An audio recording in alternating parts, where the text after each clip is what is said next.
Good afternoon everyone. आज world disability day. আজকে আমার নাম রিয়া ঘোষ। আজকে আমার টপিক হচ্ছে এম্পাওয়ারমেন্ট বা শ্রবণ প্রতিবন্ধকতা। শ্রবণ প্রতিবন্ধকতা কাকে বলে সেটা জানার পূর্বে আমাদের জানা উচিত আমাদের কান কিভাবে কাজ করে। তো এখানে আমরা একটা চিত্র দেখতে পাচ্ছি। এই ছবিটা আমরা অনেকেই দেখেছি আমাদের স্কুলে। এখানে বাইরের যে বহির্কর্ণ, মধ্যকর্ণ এবং অন্তঃকর্ণ এই তিনটি ভাগে ভাগ করা আছে কানকে। বহির্কর্ণ যে পোর্শনটাকে আমরা বাইরের দিকে দেখতে পাই এবং বাইরের দিকে যেটা থাকে, বহির্কর্ণে আমরা যে পোর্শনটা দেখতে পাচ্ছি এটাকে কর্ণছত্র বলে। এরপরে কর্ণকুহর থাকে যে গর্তটা আমরা দেখতে পাই। কর্ণছত্র বাইরের থেকে শব্দকে কালেক্ট করে এবং আমাদের কর্ণকুহরে প্রেরণ করে। কর্ণকুহর সেটাকে বয়ে নিয়ে যায়। তারপরে কর্ণপটহর সেটাকে মধ্যকর্ণে প্রবেশ করে। কর্ণপটহর থেকে ইনকাস, মেলিয়াস এবং স্টেপিস এই তিনটে ছোট অস্থি আছে আমাদের কানে, যেটা এই শব্দ তরঙ্গকে অন্তঃকর্ণের দিকে প্রেরণ করে। অন্তঃকর্ণে কক্লিয়া বলে যে শামুকের মতো অংশটা আমরা দেখতে পাচ্ছি, ওই অংশটাতে একটা তরল থাকে যেটা আমাদের শব্দ তরঙ্গের দ্বারা কম্পিত হয় এবং ওই শব্দ কম্পন যেটা তৈরি হয়েছে সেটা কক্লিয়া থেকে স্নায়ু স্পন্দনে পরিণত হয়ে কেন্দ্রীয় মস্তিষ্কে পৌঁছায় এবং আমরা শুনতে পাই। এই পুরো সিস্টেমটাতে যদি কোনোভাবে ব্যাঘাত ঘটে তখন আমাদের শ্রবণ প্রতিবন্ধকতা সৃষ্টি হয়। এবার আমরা দেখে নেব শ্রবণ প্রতিবন্ধকতার ডেফিনেশন কি কি আছে। A person who is not able to hear as well as someone with normal hearing, মানে একজন পার্সন যে সাধারণ মানুষের মতো শুনতে পায় না তাকেই আমরা শ্রবণ প্রতিবন্ধী বলবো। এখানে USA the individual disabilities education act USA 1990 অনুযায়ী একটি সংজ্ঞা প্রদান করা হয়েছে। এখানে বলা হয়েছে hearing empowerment means an empowerment in hearing, whether permanent or fluctuating, that adversely affect a child's educational performance, but it is not included under the definition of deafness. মানে হিয়ারিং এম্পাওয়ারমেন্ট বা শব্দ প্রতিবন্ধকতা বলতে বোঝায় কানে কম শোনা, সেটা পার্মানেন্ট হতে পারে বা অস্থায়ী হতে পারে। এবার এটাকে আমরা কখনোই ডিফনেস বা বধিরতার সাথে মেলাবো না, কারণ বধিরতা হচ্ছে যখন কোনো ব্যক্তি বা কোনো শিশু যে কোনো মেশিনের সাহায্য নিয়ে বা না নিয়ে কোনোভাবেই সে শুনতে পারে না বা তথ্য প্রক্রিয়া করতে পারে না, সেটা হচ্ছে ডিফনেস বা বধিরতা। এবার আমরা জানবো যে শব্দ প্রতিবন্ধীদের কি কি ডেভেলপমেন্ট ক্যারেক্টারিস্টিক্স থাকে। ফার্স্ট আছে ফিজিক্যাল ডেভেলপমেন্ট, মানে দৈহিক বিকাশ। একজন যে শ্রবণ প্রতিবন্ধী তার দেহের সাথে একটা সাধারণ যে মানে সুস্থ মানুষ তার সাথে খুব একটা ফারাক থাকে না। তবে হ্যাঁ, আমাদের যখন আমরা শুনেই আমাদের হাত পা সঞ্চালন করি, অঙ্গ সঞ্চালন করি। তো সেই সব ক্ষেত্রে যদি আমাদের শ্রবণের সাথে আমাদের যদি অঙ্গ সঞ্চালনের সঙ্গে যেগুলো সম্পর্কযুক্ত সেই সব দিকগুলোর ক্ষেত্রে আমাদের এই ডেভেলপমেন্ট গুলো ব্যাহত হয়। তো সেক্ষেত্রে সাধারণের সাথে আমাদের ফারাক থাকে। ল্যাঙ্গুয়েজ ডেভেলপমেন্ট, যেহেতু শিশুরা, আমরা সকলেই জানি শিশুরা বাবা মাকে বা বড়দেরকে অনুকরণ করে শেখে, তারা কথা বলতে বা শুনতে বা বুঝতে শেখেও একটা তার বড়দেরকে দেখেই। তো সেক্ষেত্রে যেহেতু তারা শুনতেই পায় না, তো সেক্ষেত্রে তারা কখনোই অনুকরণও করতে পারে না। তো সেক্ষেত্রে তাদের ল্যাঙ্গুয়েজ ডেভেলপমেন্ট হয় না, স্পিচ ডেভেলপমেন্ট হয় না, কারণ তারা কোনো শুনতেই পায়নি তারা, তো তারা কিছু বুঝতেও পারে না এবং শিখতেও পারে না। সেক্ষেত্রে তাদের ল্যাঙ্গুয়েজ বা ভাষাগত বিকাশ হয় না। এক্ষেত্রে যারা একটু কম শোনে তাদের ডেভেলপমেন্ট হলেও তারা খুব একটা তাদের মধ্যেও আর সাধারণের মধ্যে পার্থক্য আমরা দেখতে পাই, কারণ তারা কিছু কথা শুনতে পায় অবশ্যই, কিন্তু সব যে তারা বুঝতে পারে শুনতে পারে এরকমটা নয়। তো সেক্ষেত্রে তাদের পার্থক্য দেখা যায়। এরপর আছে ইন্টেলেকচুয়াল ডেভেলপমেন্ট, মানে বৌদ্ধিক বিকাশ। এবার তারা যেহেতু শুনতে পাচ্ছে না, তো তারা সেটাকে বুঝতেও পারছে না, তারা কল্পনাও করতে পারছে না। তো সেক্ষেত্রে কি হয়, তাদের বুদ্ধির বিকাশ খুব কম হয়।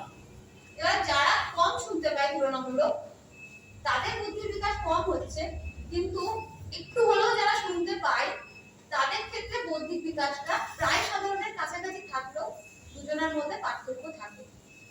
এবার আছে সোশ্যাল ডেভেলপমেন্ট।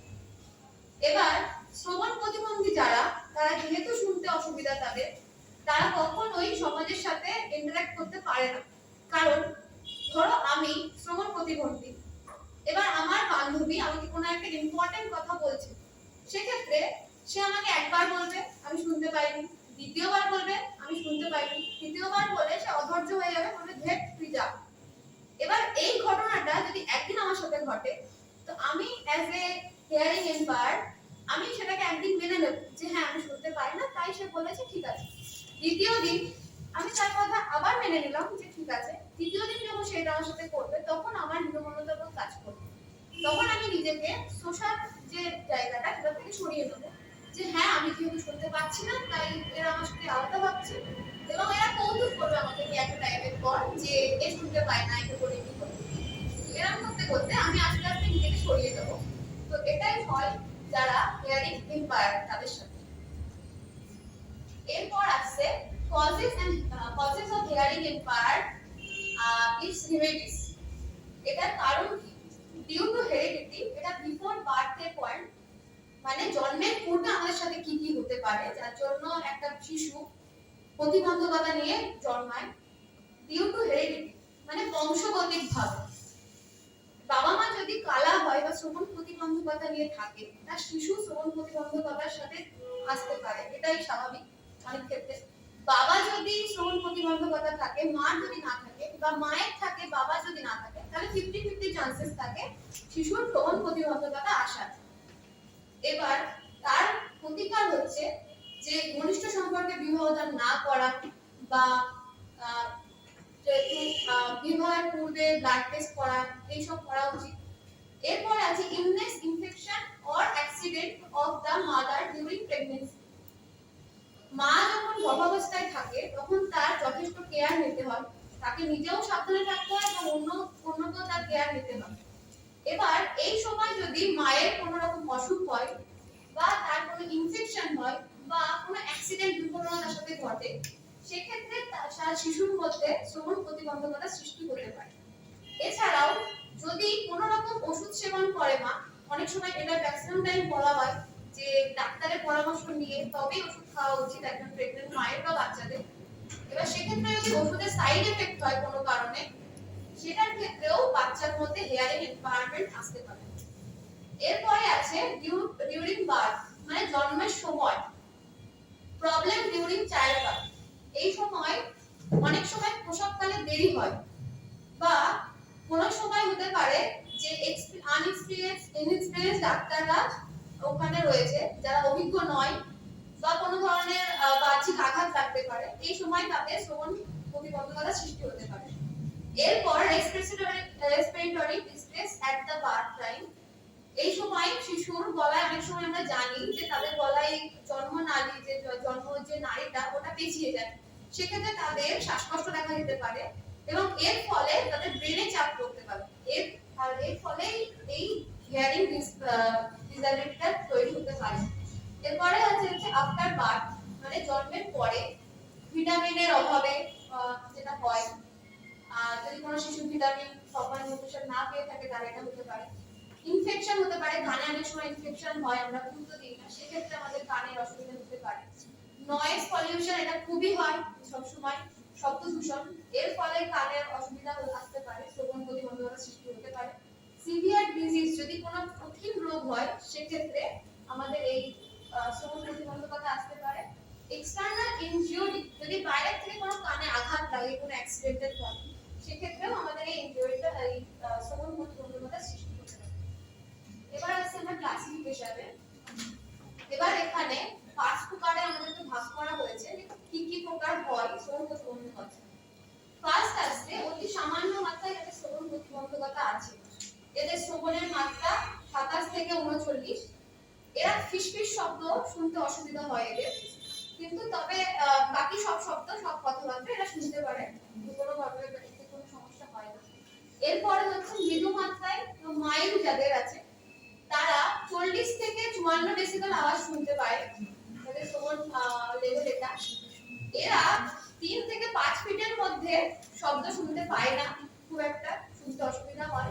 তবে এরা এরা শুনতে পায় 3 থেকে 5 মিনিটের মধ্যে এরা শুনতে পায়। তবে এরা ক্লাসরুমে সাধারণ কথোপকথন এরা শুনতে পায় না। এরপরে আছে 55 থেকে 70 decibel.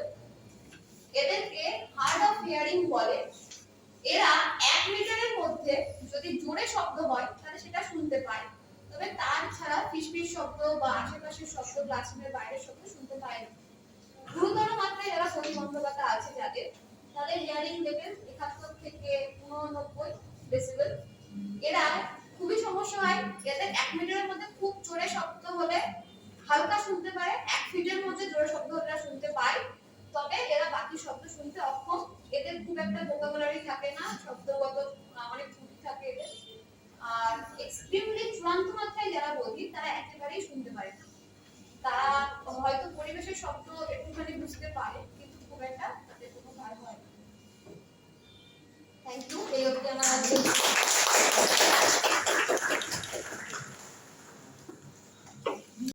Hello everyone, warm welcome. So our topic is, actually it is not fully written here, mental retardation and learning disability. I, Devotati Datta, will present mental retardation, the causes and the concept, and my next speaker Pooja will mainly explain the symptoms and the types, and while the next speaker will elaborate on the learning disabilities. Now, mental retardation is also called as intellectual disability and cognitive disability. Actually, instead of going straight forward to the concept of mental retardation, I thought it will be better that I go on by explaining the differences between two related and quite different concepts which are often confused. They are mental retardation and learning disability. They have very different diagnostic characteristics, treatment, outcome, and approaches. So, mental retardation is a below average IQ condition. How below defines the groups of mental retardation. Learning disability, on the other hand, is the inability to learn something. This something means the mainly academic skill, like doing maths, forming sentence, comprehension, like this. Mental retardation is actually all-around disability, which is purely neurological in nature. In case of learning disability, there may be some genetic undertone, but often it is seen that the problem lies in external factor. We have seen that mental retardation children, they have difficulty in functioning day-to-day activities, but for children or for persons having learning disability, they can function almost normal in daily life. They have simply one area of learning which is being hindered, and if that can be taken away, they can function as normal pupil. We have seen that there are many pupils. Let's say, for example, Rabindranath Tagore, Walt Disney, Albert Einstein. They had way average normal IQs, but still they had limited learning disabilities, and once they are removed, they could flourish. If we go to the causes of mental disability, we see that that is mainly genetic factors causing chromosomal, metabolic, neurological disorders that are responsible for MR. Let's come some of them. Down syndrome causes, you can see in the picture, there in each chromosome there are 2 strands. For Down chromosome, in 21st chromosome, there are 3 strands. It creates an anomaly. In case of Fragile X syndrome, we can see at the very right, there are the very bottom of the X chromosome gets broken, is fragile.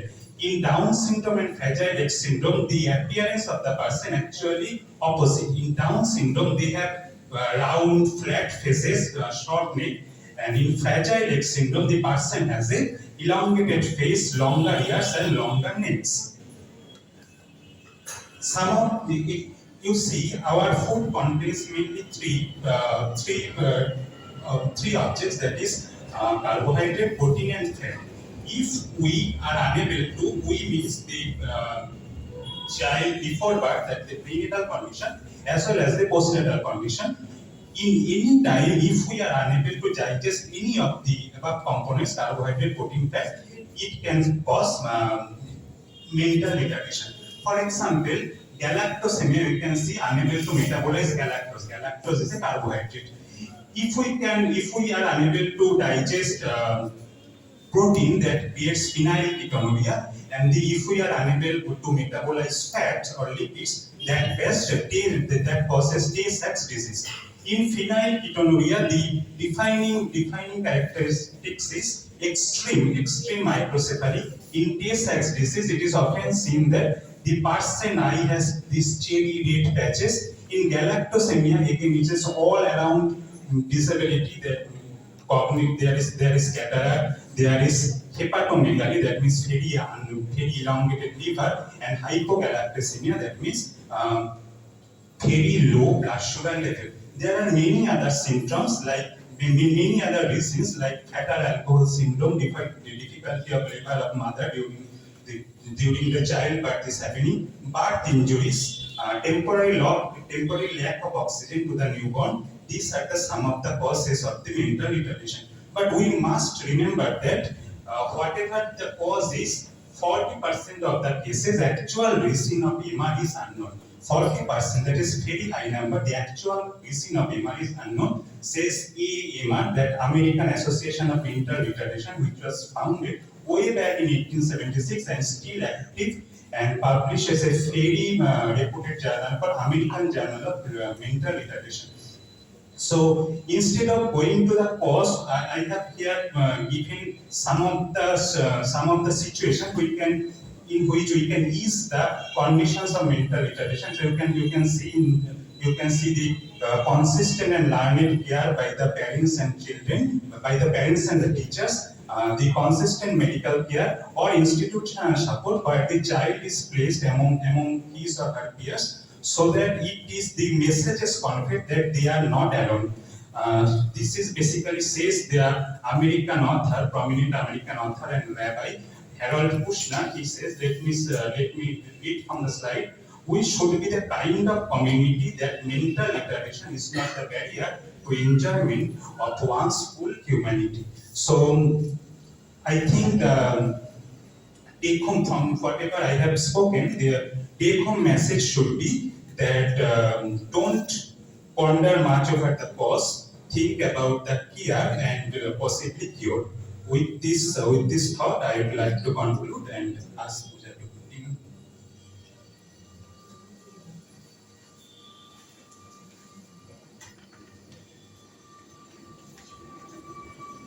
Continue with the types of mental retardation, which is also known as intellectual disability. There are 4 types of mental retardation: mild, moderate, severe, and profound. Now, here we see a chart which shows the average IQ, which is 90 to 100, and below average IQ is the person known as mental retarded. They have lower range of IQ than 70. Let's look at a few symptoms. They fail to meet the intellectual milestones and fail to learn the basic daily things such as speaking, talking, communicating, walking or crawling, and there are problems in speaking as well. Firstly, we have mild mental retardation. Their IQ range is from 50 to 75, and they require minimal to no assistance. In childhood, they require assistance, but later on, they can learn and they grow up. They can excel in academics as well, and they can even earn their daily bread. Next, we have the moderate mental retardation. Their IQ range is from 30 to 55. They require constant support, but they can learn the basic things such as speaking, reading, writing, and even arithmetic skills. Next, we have severe mental retardation. Their IQ range is from 20 to 40. They require assistance extensively, and this can happen because of failed central nervous system, which failed to develop during their childhood. They need to be assisted in their day-to-day course, and we can notice motor impairment. Lastly, we have profound mental retardation, which have IQ below 25. They require constant assistance and supervision even when they become adults. From childhood till adulthood, they require constant assistance, and even while speaking, they require non-verbal communications mostly because they cannot even communicate with verbal communication.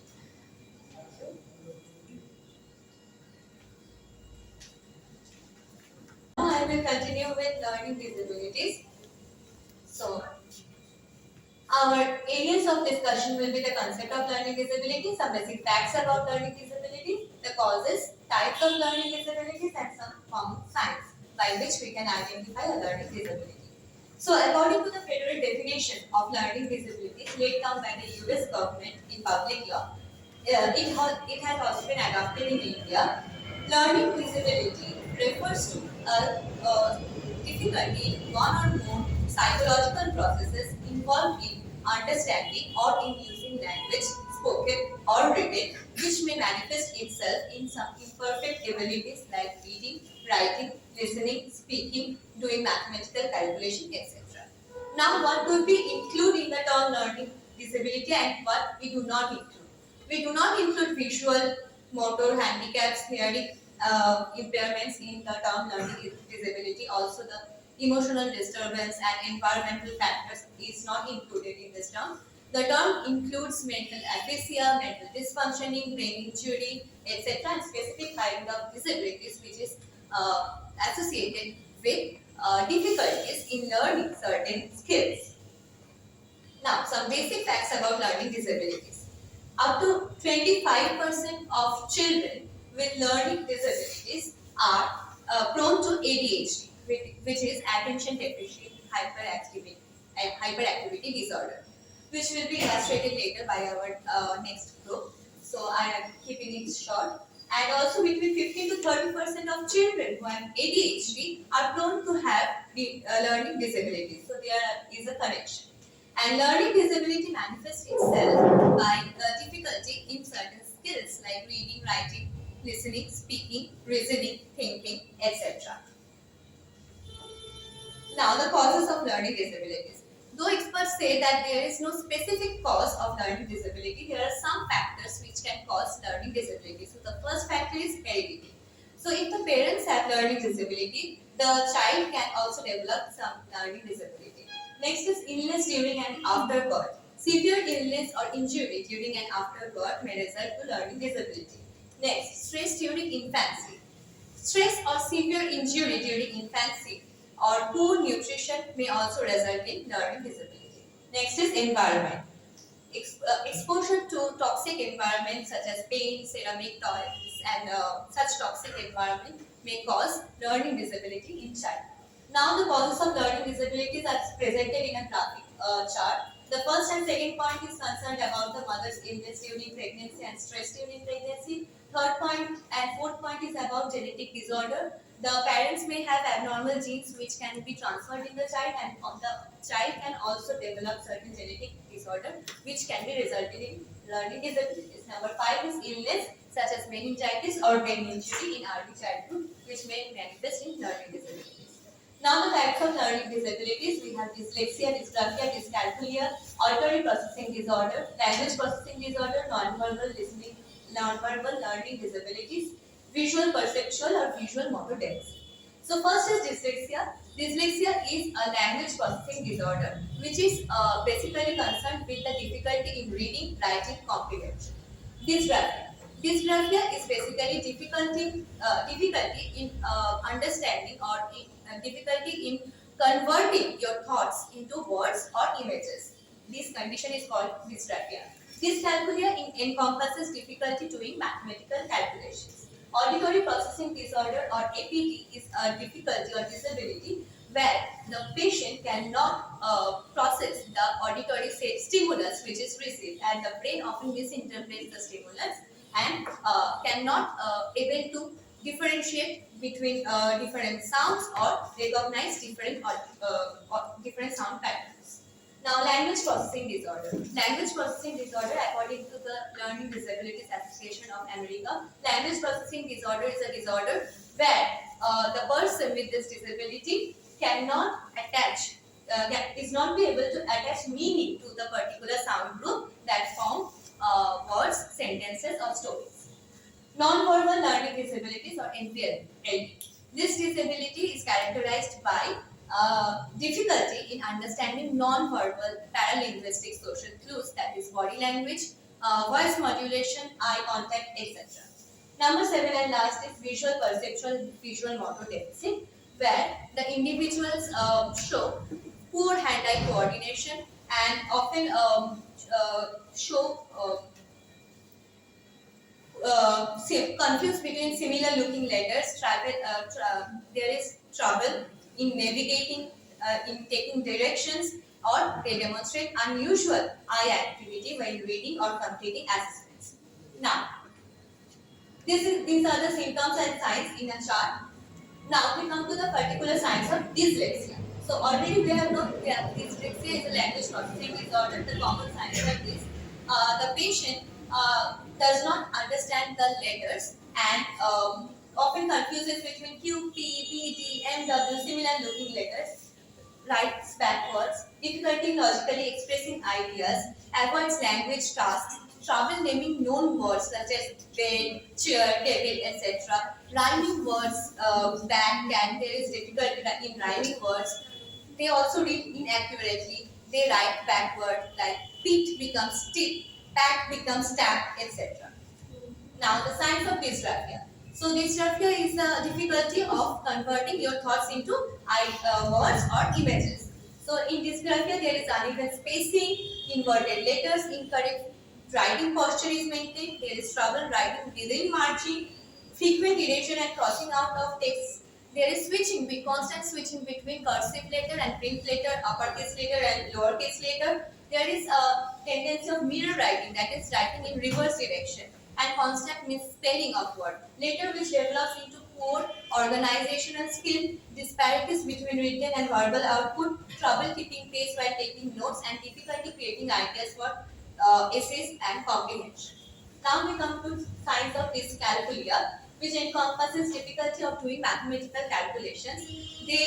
Patients of dyscalculia have trouble counting trouble understanding basic number concepts, facts, patterns, number signs, cannot link a number to an object. Also, they cannot see the analog clock and tell time. They have a problem in navigating. They have problem in taking direction. They have problem in taking instructions like qualitative instructions like less than, more than, etc. Also, they don't have any mental image of calculation, so they use fingers for counting. Now, I have given a quotation of Stephen Hawking, who was handicapped, but his brain was only functioning, and with this, he discovered the theory of everything. And my advice is to treat the people with learning disabilities or any kind of disabilities not as a disabled, but as a specially unique person, and we should treat them with empathy, special care, and love. So thank you everyone. Enormously Kochina first day. Everyone spoke very nicely. I would like to ask everyone, all of you, did you ever interact with a person who is autistic? কেউ কোনোদিন interact করেছো? Ma'am has done. So ma'am, we will listen to you in class, of course. You also. Yeah. So for me, I was also very privileged. I teach an autistic child. She is in college now. তো আমি পিপিটিটা ওই বেসিসেই prepare করেছি, মানে আমি খুব একটা scientific knowledge রাখি না about autism, it is very specific and general. So আমি ওর বেসিসেই মানে ওর মধ্যে যা যা দেখেছি সেগুলোই ইনক্লুড করেছি। So let's start. So what is basically autism? একটা বাচ্চা যখন বড় হয়ে ওঠে, when we grow up, we learn certain skills, মানে ছোট ছোট জিনিস যেগুলো আমরা শিখি। People with autism do not tend to learn that very easily. ওদের জন্য খুব ডিফিকাল্ট হয় কোনো একটা ওয়ার্ড বলা, কিছু লেখা, কোনো মোটর স্কিল ডেভেলপ করা। তো সেই জায়গাতে ওরা খুব আইসোলেটেড হয়ে পড়ে, মানে ওদের cognitive development as well as their physical development is not up to the mark as per us. But ওরাও কিন্তু ইনক্লুডেড হতে পারে আমাদের পড়াশোনার যে মেথডটা তার মধ্যে, যদি আমরা চেষ্টা করি ওদের হেল্প করার।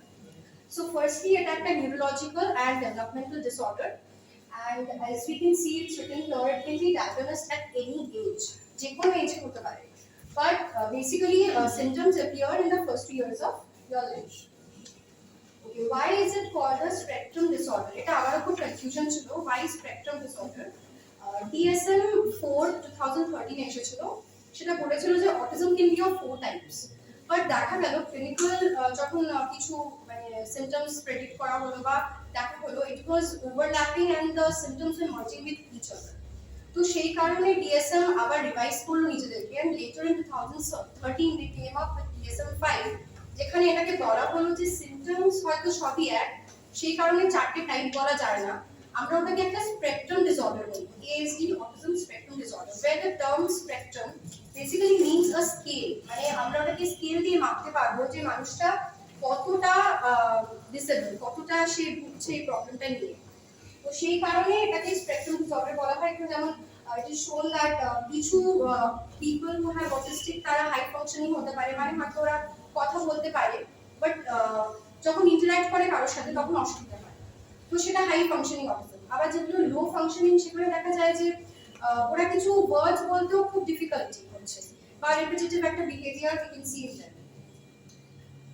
What are the causes? So this is very specific, basically genetic problems এর জন্য হয়, mutations, and also a family member who is autistic, and being born to older parent with lower birth weight than others, fragile X syndrome, exposure to heavy metals, and also if the maternal history includes some viral infections. Now the symptoms এখানে 10 symptoms লেখা আছে, but আরো অনেক কিছু আমরা variations দেখতে পাই, I am not able to list all of it.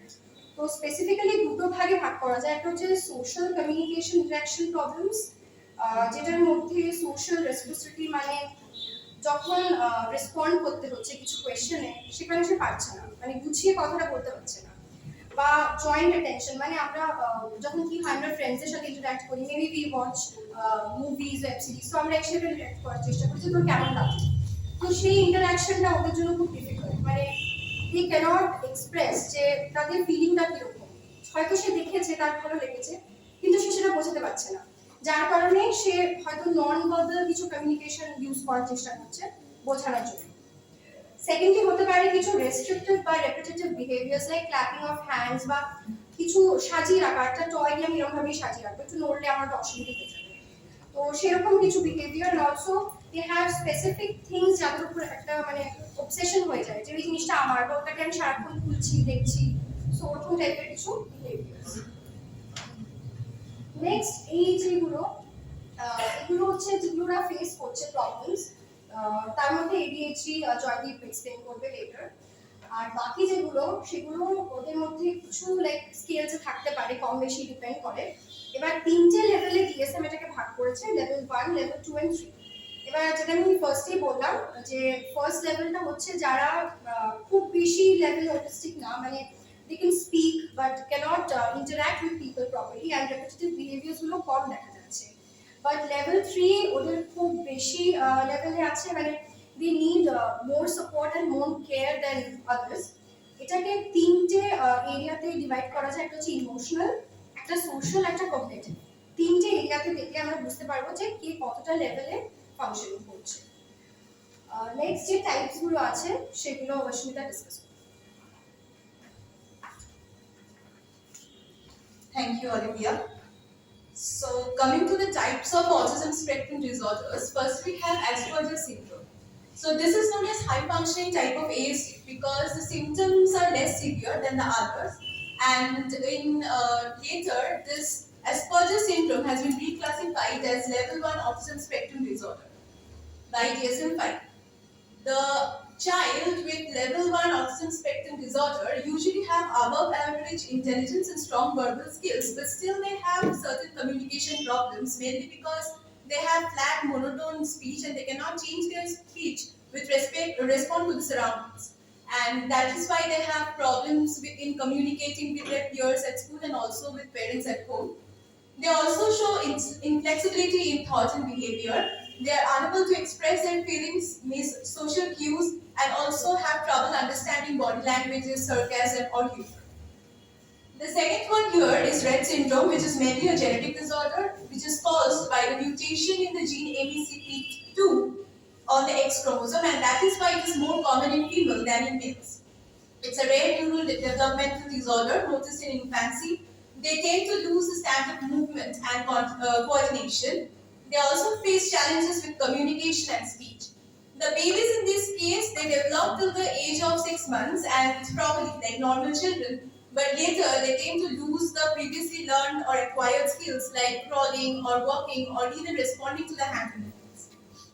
They also suffer from seizures, intellectual disabilities, and unusual hand activities like repeated clapping or rubbing of hands. The third one is CDD, which is the childhood disintegrative disorder, also known as Heller's disorder or disintegrative psychosis. They show delayed onset of developmental problems in language, motor skills, and social functions. Here also the children develop till the age of 3 years properly, but after that they show certain regression from the year between the year of 3 years to 10 years. That is like previously acquired qualities of toilet training or vocabilities that tend to lose all these things.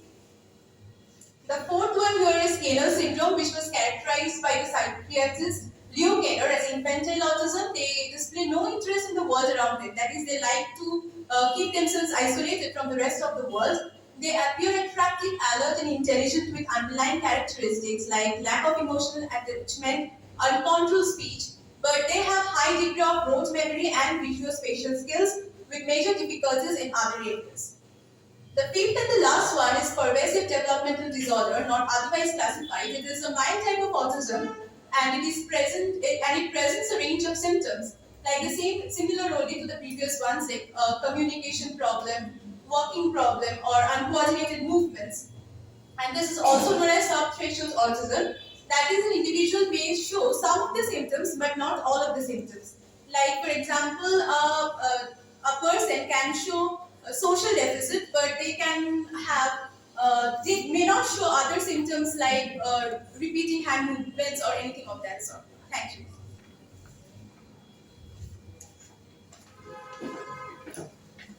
Okay, now coming to ADHD, attention deficit hyperactivity disorder, is one of the most common neurodevelopmental disorders of childhood. It begins in the childhood and it can persist into adulthood. Also, it occurs, generally ADHD occurs more likely in boys than in girls. Now let us look at some of the causes of ADHD. So causes and risk factors of ADHD are unknown, but recent studies shows that genetics plays an important role. A child with ADHD has 1 in 4 chance of having a parent with ADHD, and sometimes a parent is diagnosed with ADHD at the same time a child is diagnosed. Apart from genetics, other causes include brain injury. So a severe head injury can cause ADHD. Also, prenatal exposure to nicotine or alcohol can increase the risk of developing ADHD. Also, prematurity and low birth weight can increase the risk of developing ADHD. In few rare cases, toxins in the environment also lead to ADHD. For instance, lead in the body can affect development and behavior of a child. Now let us look at some of the symptoms of ADHD. So the symptoms of ADHD in children and teenagers appear before the age of 6, and they occur in more than one situation. For instance, in school or at home. Now, children with ADHD may daydream a lot. They may forget and lose things. They may talk too much. Also, they may squirm or fidget, and they may make careless mistakes, for instance in schoolwork. And they also have a hard time resisting temptation. Children with ADHD also are not able to sit at a place for a long time. They, especially in quiet or calm surroundings.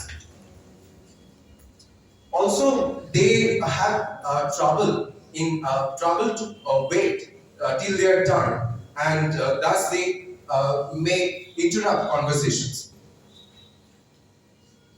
Children with ADHD may also face difficulty in making friends and long-lasting relationships.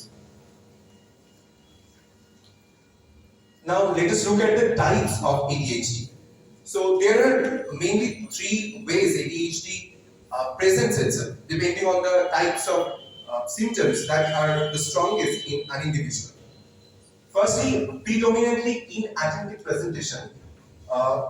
In this case, an individual may not be able to focus on his works properly, and to organize a task or to finish a task in a proper way, it's difficult for him or her. And in predominantly hyperactive impulsive presentation, the individual may not talk properly, or may not he or she may talk a lot. Also, it is difficult for him to sit at a place for a long time, and in the combined presentation, both the symptoms of both the types are present equally in a person. Now, what is the role of a teacher to in this handling children with ADHD? A teacher's role is very critical, because he works as a bridge between the children and the parents, and also a teacher practices proper or appropriate classroom interventions. So, thank you very much.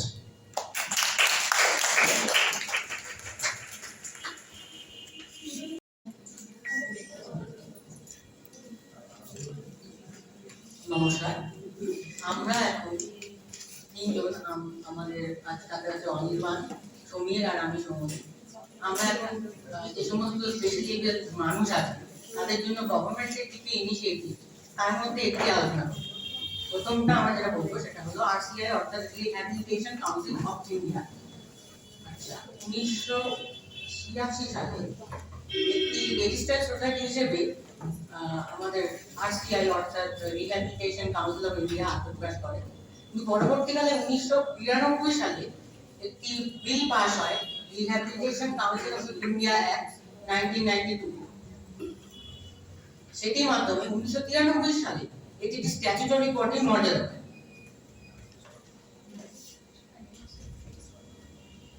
এই সমস্ত কার্যক্রম পরিচালনা করা হয় একটি general কাউন্সিলের মাধ্যমে, যেটি কিনা হলো department of empowerment of persons with disabilities.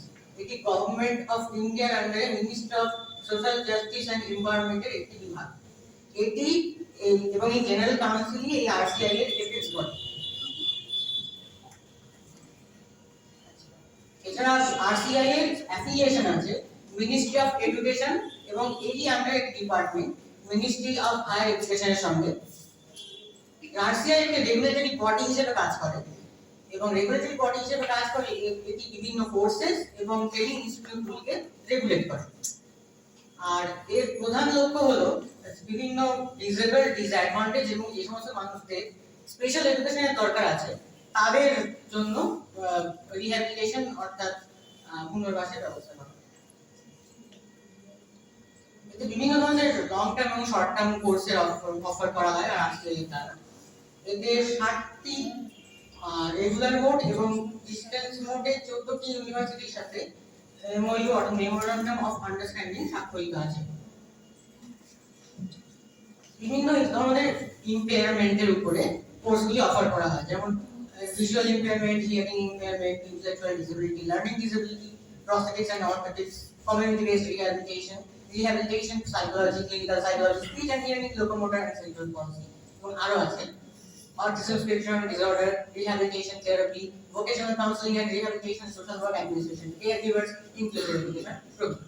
এবার এর পরের অংশটি আমার বন্ধু অনির্বাণ মোড়ে।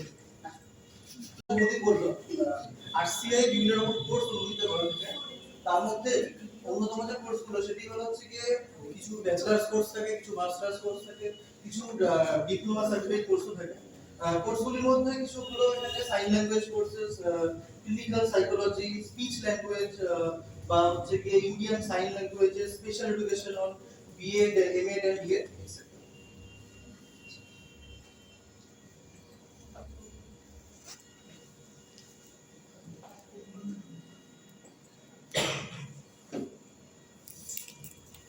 ডিসটেন্স এডুকেশনের জন্য আর আরসিএ এর সঙ্গে কতগুলি 14টি হচ্ছে ইউনিভার্সিটির মুখ স্বাক্ষরিত হয়েছে।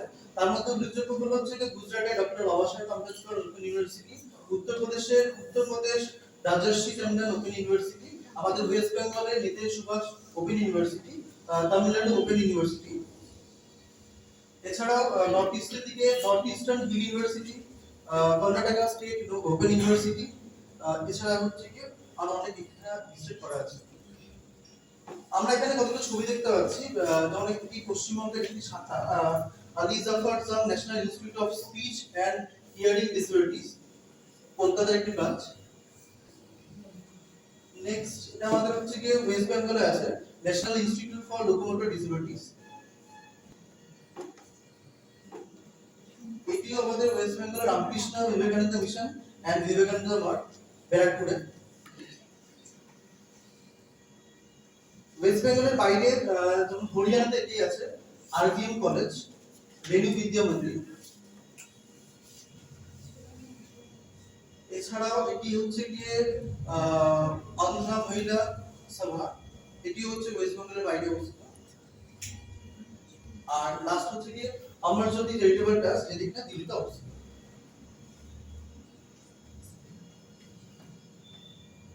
আরসিআই যদি আমরা স্ট্রাকচারটা দেখি, এটি মূলত 4টি স্তম্ভের উপর দাঁড়িয়ে।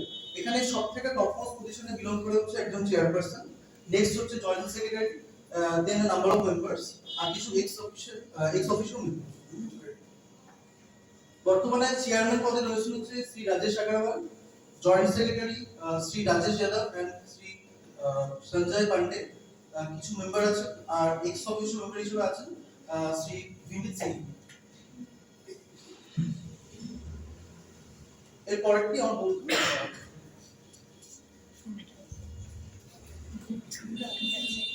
মাইকটা কাছে নিবি।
Function of RCA.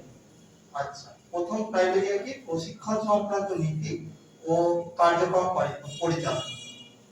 তা বিশেষ চাহিদা সম্পন্ন ব্যক্তিবর্গের পরিচর্যা, শিক্ষাদান ও স্বনির্ভর করার পাশে যে সমস্ত কর্মী নিয়োজিত আছে তাদের উপযুক্ত প্রশিক্ষণ দিয়ে সক্রিয় পেশাদার কর্মীদের নিয়োজিত করে হচ্ছে আরটিআই এর অন্যতম কাজ। বিশেষ চাহিদার ক্ষেত্রে অনেক চাহিদাই থাকতে পারে, যেমন দর্শনগত, শোভনগত ইত্যাদির ক্ষেত্রে আমরা দেখি। আরো অনেক চাহিদা থাকতে পারে। চাহিদার ক্ষেত্রে যখন আলাদা তখন প্রশিক্ষণের পদ্ধতিও আলাদা। যেমন যার চোখে প্রবলেম, দেখতে পারে না, তার ক্ষেত্রে শিক্ষা দীক্ষার অসুবিধা আলাদা ধরনের হবে। বা যে শুনতে পারে না বা মানসিক দিক থেকে অসুস্থ, তারও কিন্তু আলাদা অসুবিধা। সবার ক্ষেত্রেই আলাদা আলাদা অসুবিধা থাকে। সেই অসুবিধার উপরই এই চাহিদাগুলি নির্ভর করে। এবার শুধুমাত্র প্রশিক্ষণ সংক্রান্ত নীতি নয়, শিক্ষার ক্ষেত্রেও আরটিআই একটি আদর্শ মান প্রতিষ্ঠা করতে চায়, যা পেশাদার কর্মীবৃন্দ অনুসরণ করবে। শিক্ষক প্রশিক্ষণে আরটিআই একটি অনুরূপ মান বজায় রাখতে চায়, তাই স্পেশাল বিএড, এমএড এইসব কোর্স প্রচলিত আছে। বিশেষ চাহিদার ক্ষেত্রে এই বিশেষ প্রশিক্ষণের তারতম্য ঘটেছে। যেমন আমরা স্পেশাল বিএড এডুকেশনে বা মেন্টাল বা স্পেকট্রাম এডুকেশনে স্পেকট্রাম ডিসঅর্ডার সম্পর্কে যে ব্যক্তিবর্গরা আছে তার প্রশিক্ষণ দেওয়া হয়ে থাকে। আরটিআই সমস্ত বিশেষ চাহিদা সম্পন্ন ব্যক্তিবর্গের দেখভাল করার জন্য যে প্রতিষ্ঠান বা কর্মীবৃন্দ আছে তাদের শিক্ষার মান, প্রশিক্ষণের নীতি, কার্যক্রম পরিচালনা ইত্যাদির মধ্যে সংগতি বজায় রেখে একটি নির্দিষ্ট গুণমান পরিষেবা দিতে চায়, যা সর্বজন মান্যতা পায়। এবার হচ্ছে মান নির্ধারণ করা। শিক্ষার বিষয়বস্তু বা প্রশিক্ষণের নীতি কেবলমাত্রই নয়, আরটিআই সমস্ত কর্মকাণ্ডের মধ্যে একটি গুণগত মান নির্ধারণ করতে চায়। অর্থাৎ বিশেষ চাহিদা সম্পন্ন ব্যক্তিরা যেন অন্যান্য ব্যক্তিদের একটি নির্দিষ্ট গুণমানের পরিষেবা পায়, তাই সেটাই সুনিশ্চিত করা হচ্ছে আরটিআই এর বিশেষ কাজ। নেক্সট হচ্ছে ন্যূনতম যোগ্যতা। বিশেষ চাহিদা সম্পন্ন ব্যক্তিদের শিক্ষাদানে নিযুক্ত ব্যক্তিগণ অনেক ক্ষেত্রে শিক্ষাগত যোগ্যতা অপেক্ষা কার্যের অভিজ্ঞতা বা কর্মকুশলতার জন্য নির্বাচিত হয়। ফলে এই বিশেষ শিক্ষকদের আচরণগত বৈশিষ্ট্য ও শিক্ষার মান কাম্য মাত্রায় হয় না। তাই তারতম্য দূর করার জন্য আরটিআই এই শিক্ষকদের ন্যূনতম যোগ্যতা চিহ্নিত করতে চায়। নেক্সট হচ্ছে কোর্স অনুমোদন করা। প্রয়োজনের ভিত্তিতে আরটিআই বিশেষ চাহিদা ক্ষেত্র অনুসারে নতুন নতুন কোর্স প্রস্তুত করে, মূল্যায়ন করে এবং সেই কোর্সগুলোকে অনুমোদন দান করে। এর উদ্দেশ্য হলো উৎকৃষ্ট মানের দক্ষ পেশাদার গড়ে তোলা, বিশেষ চাহিদা সম্পন্ন ব্যক্তির প্রতি সুবিচার করতে পারে। নেক্সট হচ্ছে বাধ্যতামূলক নিবন্ধীকরণ। পেশাদার কর্মীদের কার্যকরী ও দক্ষ রূপে করে তুলতে চাই হচ্ছে আরটিআই। অন্যান্য কর্মীদের অপেক্ষায় আরটিআই প্রশিক্ষণের গুরুত্ব বিশেষ চাহিদা সম্পন্ন ব্যক্তিদের ক্ষেত্রে অপরিসীম। তাই যে শিক্ষকগণ আরটিআই কর্তৃক অনুমোদিত কোর্স শেষে পেশায় প্রবেশ করে তাদের জন্য আরটিআই একটি রেজিস্ট্রেশন নাম্বার দেওয়া বা নেওয়া বাধ্যতামূলক করেছে, যাতে পেশাদার ব্যক্তিদের কুশলতা স্বীকৃতিপূর্বক ওই রেজিস্ট্রেশন নাম্বার, যাতে তারা পরবর্তীকালে যখন চাকরির ক্ষেত্রে যাবে তাদের এই রেজিস্ট্রেশন নাম্বারটা কাজে লাগে। নেক্সট হচ্ছে প্রতিষ্ঠানের অনুমোদন। বিশেষ চাহিদা সম্পন্ন ব্যক্তিদের পরিষেবার জন্য নিয়োজিত প্রতিষ্ঠান সমূহ, পেশাদার ব্যক্তি প্রশিক্ষণের ও শিক্ষায় নিয়োজিত প্রতিষ্ঠান সমূহ যেন একটি নির্দিষ্ট গুণমান বজায় রাখতে পারে, সেই লক্ষ্যমাত্রা অর্জন করার জন্য আরটিআই এই প্রতিষ্ঠানগুলোকে অনুমোদন দান করে থাকে। আরটিআই অনুমোদিত প্রতিষ্ঠান ব্যতীত অন্যান্য শিক্ষা প্রতিষ্ঠানের কোর্স ও ট্রেনিং বা ডিগ্রি প্রশিক্ষণ কোনো মর্যাদা পায় না। যেমন আমরা বিভিন্ন স্কুল, কলেজ বা ট্রেনিং কলেজ আছে, তাদের ইউজিসি বা এনসিটি অনুমোদন লাগে। তা যদি না থাকে তাহলে আমরা সেই কলেজটিকে বৈধ বলে গণ্য হবে না। যেমন এই স্পেশাল চাইল্ডদের জন্য বা ব্যতিক্রমী শিশুদের জন্য শিক্ষা প্রদানের জন্য এই শিক্ষা প্রতিষ্ঠানগুলো আছে, সেই শিক্ষা প্রতিষ্ঠানগুলোকে অনুমোদনের জন্য যেতে হয় আরটিআই। তারা সবকিছু মূল্যায়ন করে, দেখে এবং পরিকাঠামো বিচার করে তারপর সেই প্রতিষ্ঠানটাকে অনুমোদন। নেক্সট হচ্ছে কর্মী প্রতিষ্ঠান নিয়ন্ত্রিত। কতগুলো নির্বাচিত লক্ষ্যমাত্রার মানদণ্ডে কোনো প্রতিষ্ঠানকে বা পেশাদার কর্মীকে বিশেষ শিক্ষককে অনুমোদন দান করে থাকে। আর এই নির্বাচিত লক্ষ্যমাত্রা একবার অর্জন করা এই ক্ষেত্রে পরিষেবা দানের জন্য যথেষ্ট। তাই নির্দিষ্ট সময়ের ব্যবধানে এই অনুমোদনকে রিনিউ করতে হবে বলে আরটিআই বিশেষ শিক্ষা ও প্রশিক্ষণের গুণমান নিয়ন্ত্রণ করে। কারণ বছরের সাথে সাথে পরিকাঠামোর পরিবর্তন হয়, শিক্ষক নিযুক্ত করতে হয়, সবকিছু ঠিকঠাক না হলে সেই প্রতিষ্ঠানকে তারা শিক্ষা দেবে, তারা সঠিক শিক্ষা দিতে পারবে। সেই জন্য বাধ্যতামূলক করা হয়েছে যাতে পরিকাঠামো ঠিক থাকে, নাহলে কি হবে, কিছুদিন পর বা কয়েক বছর পর আমরা রিনিউ করি, তাহলে সেগুলি দেখে আমরা ঠিক থাকলে রিনিউ করব, না হলে রিনিউ করব। তাই প্রতিষ্ঠানগুলোর ভয় থাকে যে রিনিউ না হতে পারে, সেই জন্য তারা প্রতিষ্ঠানের যাবতীয় পরিকাঠামো থেকে শুরু করে টিচার থেকে শুরু করে সবকিছু ঠিকঠাক রাখে।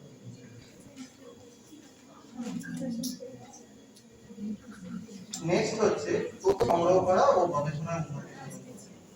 আরসিআই একটি গুরুত্বপূর্ণ কাজ হলো বিশেষ চাহিদা সম্পন্ন ব্যক্তির যাবতীয় তথ্য ভান্ডার সমৃদ্ধ করা এবং তাদের পরিষেবায় নিযুক্ত প্রতিষ্ঠান, কর্মী, শিক্ষক সম্পর্কে একটি তথ্য ভান্ডার বজায় রাখা।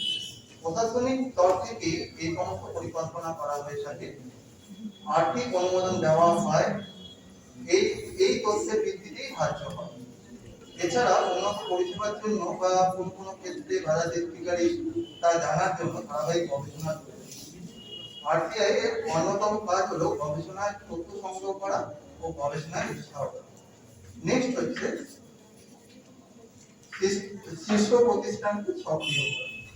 আরটিআই এর বিপুল কর্মকাণ্ড পরিচালনার জন্য বিভিন্ন ক্ষেত্রে প্রতিষ্ঠানগুলি মুখপাত্র হিসেবে কাজ করে।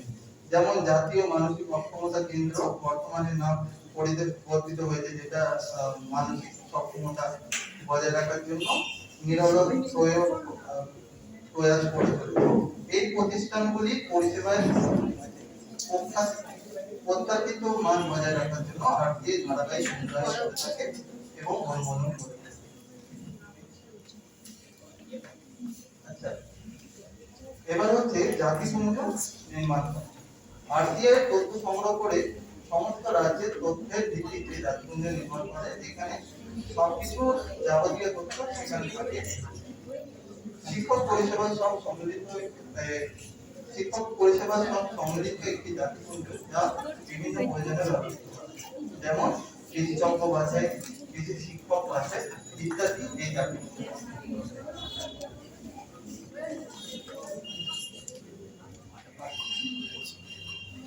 এবার বৃত্তিমূলক পুনর্বাসন কেন্দ্র চিহ্নিত। বিশেষ চাহিদা সম্পন্ন ব্যক্তি স্বনির্ভরতা ও সমাজে মূল স্রোতে অংশগ্রহণের সর্বাপেক্ষা প্রত্যাশিত। আর সে এই মর্মে যে বিশেষ কাজ করে তা হলো বৃত্তিমূলক প্রতিষ্ঠানগুলোকে চিহ্নিত করে, স্বীকৃতি দেয়। ফলে আরটিআই স্বীকৃত বৃত্তিমূলক পুনর্বাসন কেন্দ্রগুলি আইনি মান্যতা পায় এবং সেই শিক্ষা প্রতিষ্ঠানগুলিকে স্বীকৃতি পায় না যেগুলি আইনি মান্যতা পায়। Thanks.